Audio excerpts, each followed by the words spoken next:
welcome to another edition of the Hollywood Post. I'm Juliana Jai Bolden. In studio today, Michel Duval of Deadly Class. SyFy has given us a truly, truly killer series with this one. It has its roots in a graphic novel, and to tell us more about how it came to be with the amazing Russo Brothers, nonetheless, we have Michel Duval. Hello, how you doing? I am doing fantastic. I'm actually over the moon having watched the pilot, and I'm a bit conflicted because you're hard not to root for because you're so powerful on screen, but you're playing a bad boy. Tell us about Chico. Yeah, Chico, he's a bad guy in the show. He's the number one at the school. Nobody messes with Chico. He's such a different villain, and I think the relationship that he's gonna have with the lead character, Marcus, is going to be a love-hate relationship, and people are going to love Chico, they're going to hate Chico, and like you said, they're going to root for Chico even sometimes, which is crazy, but we'll see how it goes. So in seeing how it goes, tell us how it went with the Russos. The Russos have, when you say that name, people think of the Avengers and all of the amazing work that these brothers have done. Were the brothers there? Did they have a team of folks that were creating this story, how they wanted it to go? What was your involvement with them? Being a Marvel fan, super fanatic of that universe, the Russos are like a mythical creature for me, It's like, oh, the Russos. And they were there. They read the comics. They fell in love with it. The fact that they fell in love with it means something. And so their involvement was since the beginning. They did create a team that represented them because we were filming in Vancouver. And, the Russos are so amazing individuals because they're never stop working, They could be doing this and they go to the phone and then they go to the screen and then they take another phone and do a call. So they were doing reshoots for Avengers Endgame while we were filming in Vancouver. So they sent a team of creative people to represent them, and they were always there in the shoots. So amazing to see, such a powerful team of people come together, talking about the pilot, we have the director of photography of Stranger Things, Tim Ives. We have Lee, which is our director for the pilot, who he's done so many pilots, and all of the pilots he directed are picked up to series. We have the Russos. We have such an amazing cast. So I think it was meant to be, it's crazy to see this comic book come to a live action series, and it's kind of a responsibility because these characters already exist. They exist in people's heart. They exist in people's minds. So being able to take on that character but bring it a little bit of myself was such a challenging and amazing experience. Tell me about what you may have learned either from the Russos or learned about yourself in getting into this character, Chico. It was an everyday learning experience. I'm really into the business, not only acting, but everything that happens behind the cameras. So I would be asking, what lens are you using? I would be asking, whether you put the light there. So every day I was learning. It was like a master class because I'd see different directors do their stuff, the directors of photography, camera guys, the lights. Everything was so inspirational. And with myself, I think this is the best acting role that I've gotten into. I had more than 10 months to prepare the character, and I really wanted to bring. Yeah, it is. We filmed the pilot ends of 2017, and we got picked up at September 2018. So I had a while to do the character, and so when I came back to do the season, I brought a different guy. I really wanted to go inside another person, and so the physicality, the way he speaks, the way he fights. The posture, the way he walks, everything is different from Mitch. And then they add the makeup, they add the wardrobe, and it just comes to life and you become another person. That's so amazing hearing about how you connected with your character, Chico. So before Deadly Class, you were inside of another character for quite a while, Salvador Acero, on Señora, Acero. Yeah. And this ran for quite a long time in your home country, Mexico. Talk to me about that experience and gaining Mexican fans in your country and then coming here. It's crazy because, actually, Señora Acero aired on the U.S. So that's when I started getting a lot of Hispanic, Latino fan base. I gotta say that Señora Acero was like that project that changes your life, you know? It just sets you on a path, on a journey. And I was really hungry for work. I started when I was really young. I started when I was 10, 11. I did some stuff, but my mom always, she told me, when I told her I was gonna be an actor, she said, I know, I always knew, but you're gonna be a kid first, and you're gonna live, and you're gonna go to school, and you're gonna get your heart broken, and you're gonna get in fights, and you're gonna have a group of friends. Then, once you've lived, you still wanna do this, you go on your journey and you do what you want. And so when oh yeah, my mom, she's a blessing, man. She's such an inspiring story, and I was like the VIP witness. She raised 2 kids by her own. We started in a really outside town in Mexico. She eventually started getting jobs as an actress. She's now one of the biggest comedians in Mexico, so it's an amazing story. When I told her, Mom, I'm ready, I wanna leave the nest, she prepared me. So I went to New York for 6 months to New York Conservatory of Dramatic Arts. I went to Idlewild Arts Academy, which is really close from here. I went there for a year and a half. I went to Miami, I studied in Mexico. So then I moved to Los Angeles, and I went to the Stella Adler Academy of Acting and the Musicians Institute, and I was there for 2 years and a half. And then I went back to Mexico, and I was ready to put everything that I learned in work, you know? Because if you're learning something, it's so you can put it in the process and do it. And then I got Señora Acero, and it started as a really small character, you know? I was just the son of Señora Acero, you know? The son of Señora. And for those that may not be familiar with Señora Acero, just recap what the series is about. Yeah, Señora Acero follows the story of this young lady. She's married to a bro cop. He's doing deals with the cartel. And so they take him out. And then all the debt that he had with the cartel is now, you know, it's in debt with the mother. So she has to escape from the cartel. And she takes her son with him. And it's a story of how she survives and she does everything for the son. And on the second season, the son grows up. That's when I come in as a 16-year-old boy. And the second season is more about the son growing up, being a pain in the head for the mother, and the mother still escaping and try to exclude him from the cartel world. But little by little, he starts following the mother's footsteps because she has to become a cartel leader to fight the cartel. Exactly. And so she builds her own cartel. And then she dies at the end of the second season. And so the character, my character, is the heir to the throne. And so he takes the ropes of the business and then starts doing everything on his own. And then we did 4 seasons. It's crazy because, you know, every season is like 75 episodes. So I filmed over 200 episodes of Señora Acero, but I gotta say, it's one of the projects that just left a spot in my heart. How does the way that Mexicans and Mexican Americans are portrayed here in this country differ from your perspective and the way that you see us before you came here? I don't know, man. You know, like I feel like Mexico, the country's got like a really bad reputation. I feel like most of the people in the U.S. and maybe outside Mexico portray Mexico as a big desert, you know. And no, we got like one of the biggest cities in the world. We got a lot of people in that city, and so I really tried, like at least with Señora Acero. Señora Acero, though the first and second season are based on a true story. So she was real. The son was real also. I really went into research of heirs of cartels, you know? Maybe not the cartel boss, but who's gonna heir the throne once that cartel boss is gone. And I really went into Pablo Escobar's son. He lived stuff that no kid should have lived.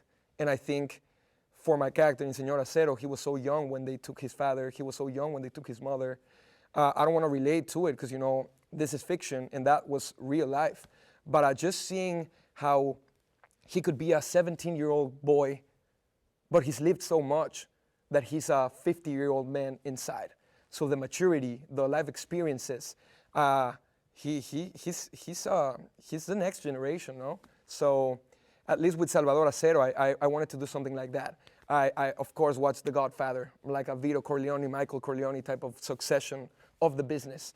And so that was kind of the research for that character. And what I really love about the character is like he never wanted to be part of the business, but it was in his blood, so he couldn't escape it.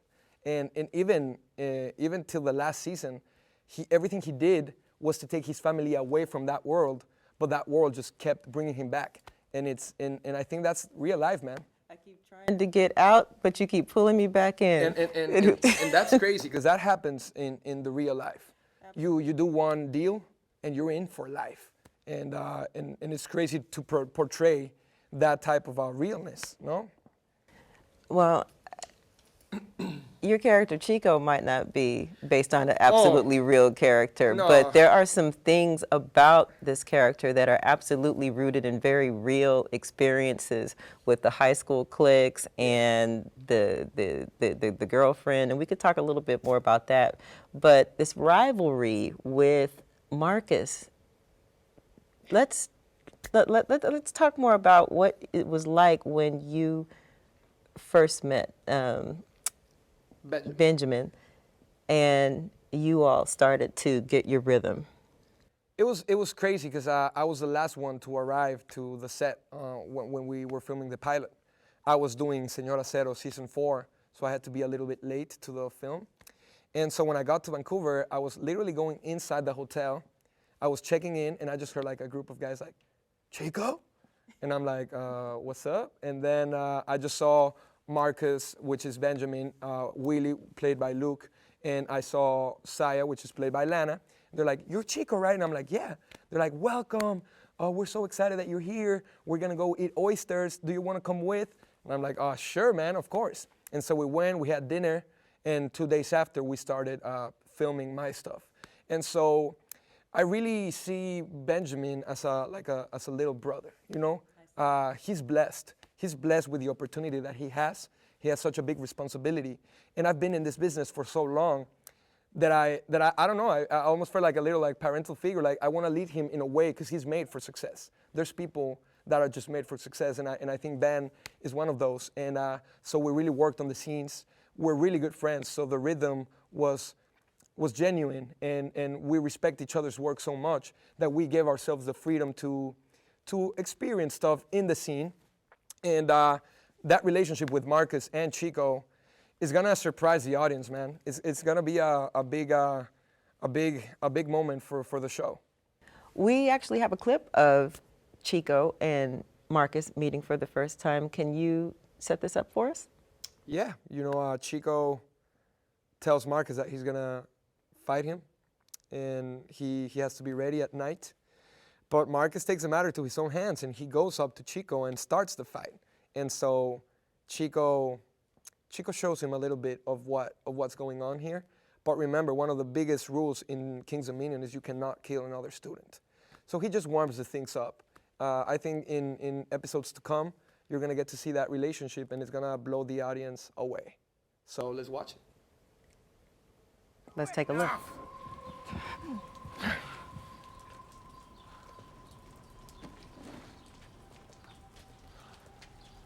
Good. You're learning. Just a friendly spar with my new amigo. Get some rest, Marcus. We'll finish this later. Vámonos.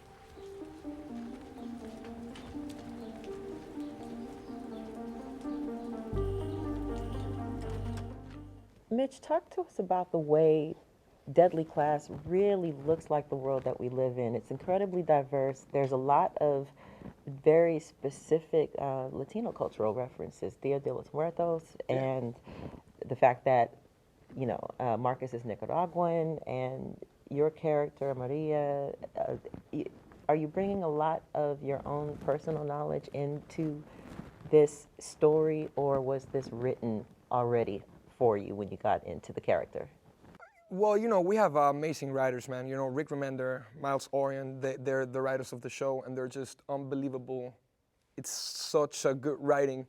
What I really tried to get involved with was bringing a little bit of Spanish, Because at the end of the day, if I'm Mexican, of course, I'm living in the U.S., I'm speaking English, But this guy knows how to speak Spanish. So I really went with Mexican words that maybe people in the U.S. don't know. Maybe even for like Latino audiences, you know, like we have different slangs. You know, Colombia has different slangs. Argentina, Mexico, it's the same language, but we have different types of saying stuff. Absolutely. So they gave me a lot of permission with that. You know, being able to express myself in Spanish, but with my Mexican type of speaking. So I when I was a kid, I would see a lot of movies with a Mexican character.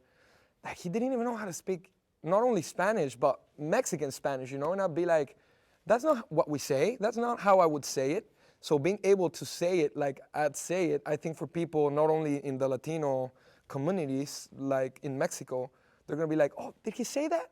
Because I say that, you know. And I don't know. I just feel like we are.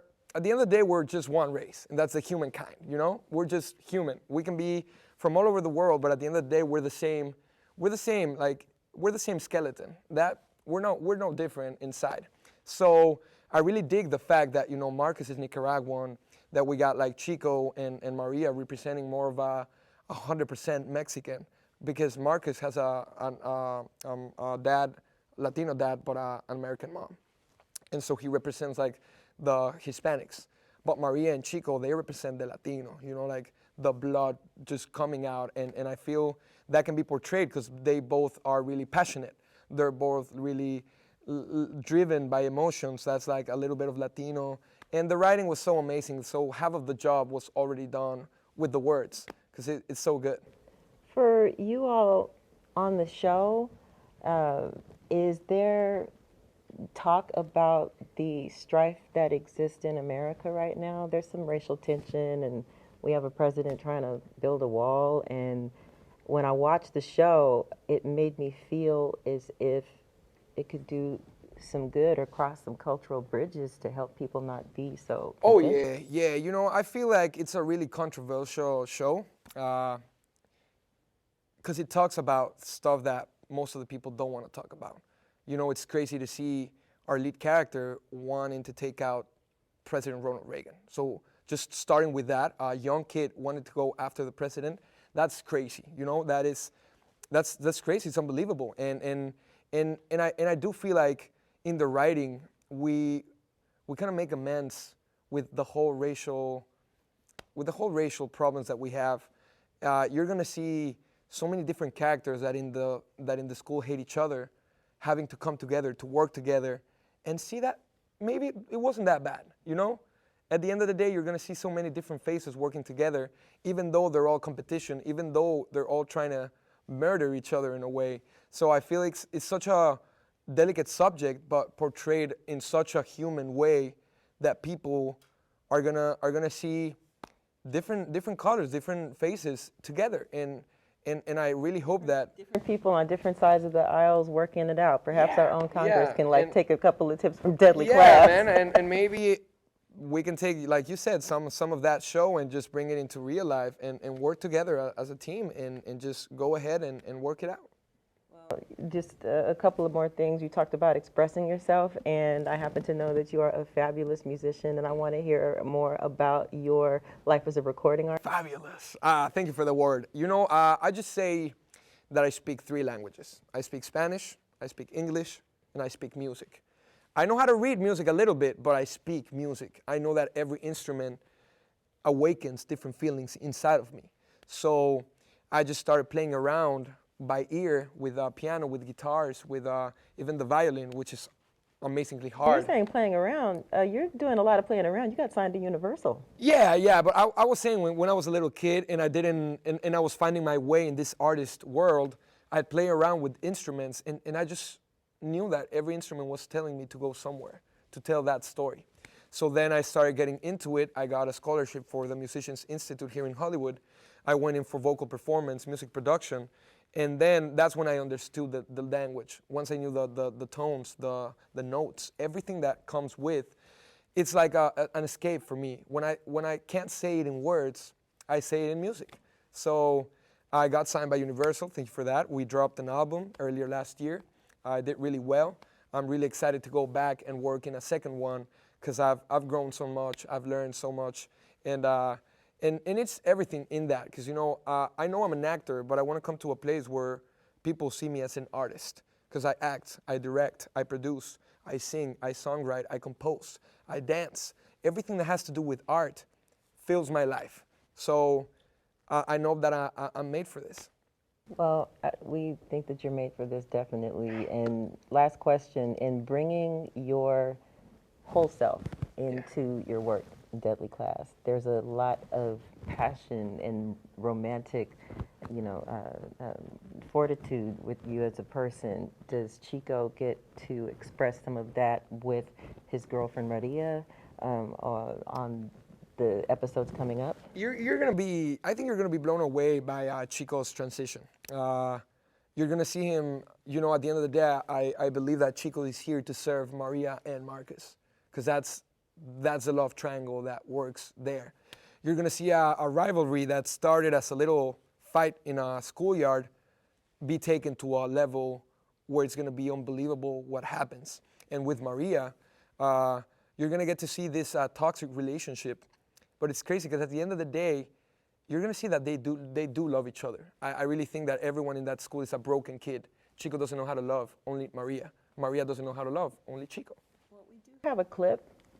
Set this up for us with you and Maria. I believe it's a little bit into the season, so. Yeah, Chico and Maria are put together in a task that is kind of gory. And then Chico comes back and tells her to not worry because he's taking care of everything. And that's a breaking point for Maria where it kind of escapes. It's like subconscious. And she says, I need a break. And Chico says, what? And we'll see what happens. Let's see it.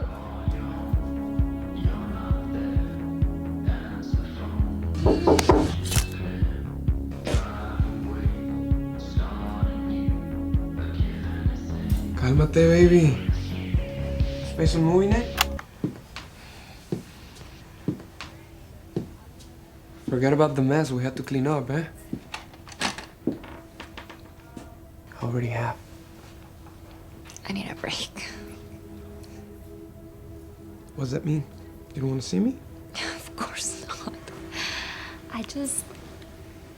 I was gonna go to the dance with Saya. You should have said something, baby. I'll throw in my fancy shit. No, it's okay. We were gonna do girls' night. Just the two of us. Please. Just one night. Whatever you want.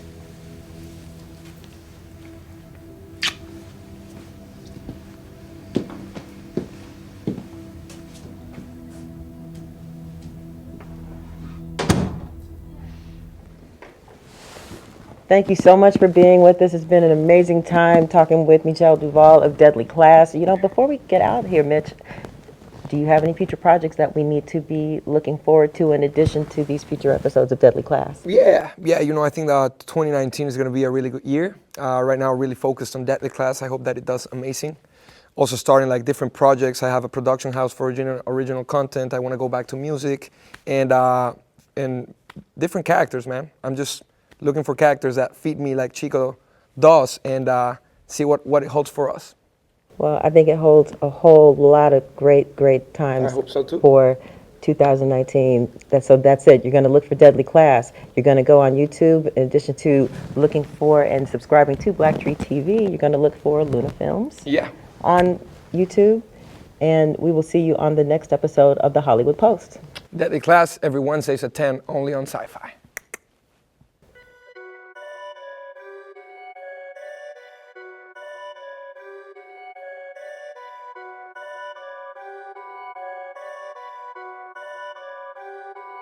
Perfect.